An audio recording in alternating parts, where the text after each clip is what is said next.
ಬೆಂಗಳೂರಿನ ಕಾಮಾಕ್ಷಿಪಾಳ್ಯದ ಸತ್ವ ಅಪಾರ್ಟ್ಮೆಂಟ್ ಸಮೀಪದ ಮೋರಿಯಲ್ಲಿ ರೇಣುಕಾಸ್ವಾಮಿ ಶವ ಪತ್ತೆಯಾಗಿತ್ತು.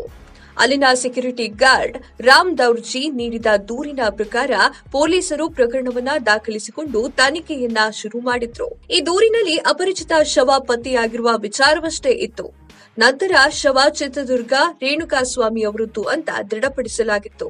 ಶವದ ಜೊತೆಗೆ ಸಿಕ್ಕ ದಾಖಲೆಗಳನ್ನ ಆಧರಿಸಿ ಗುರುತು ಹಿಡಿಯಲಾಗಿತ್ತು ಅಂತ ಪೊಲೀಸ್ ಮೂಲಗಳು ತಿಳಿಸಿದೆ. ರೇಣುಕಾಸ್ವಾಮಿ ಅವರ ಅಪ್ಪ, ಅಮ್ಮ, ಪತ್ನಿ ಅವರಿಗೆ ನಿನ್ನೆ ರೇಣುಕಾಸ್ವಾಮಿ ನಿಧನದ ಸುದ್ದಿಯನ್ನ ಕಾಮಾಕ್ಷಿಪಾಳ್ಯ ಪೊಲೀಸರು ನೀಡಿದ್ರು. ಹೀಗಾಗಿ ರೇಣುಕಾಸ್ವಾಮಿ ಕುಟುಂಬ ಪೊಲೀಸ್ ಠಾಣೆಗೆ ಆಗಮಿಸಿದ್ದು ಮೃತದೇಹ ಹಸ್ತಾಂತರಕ್ಕೆ ಸಂಬಂಧಿಸಿದ ಪ್ರಕ್ರಿಯೆಗಳು ನಡೆಸಿದ್ದಾರೆ.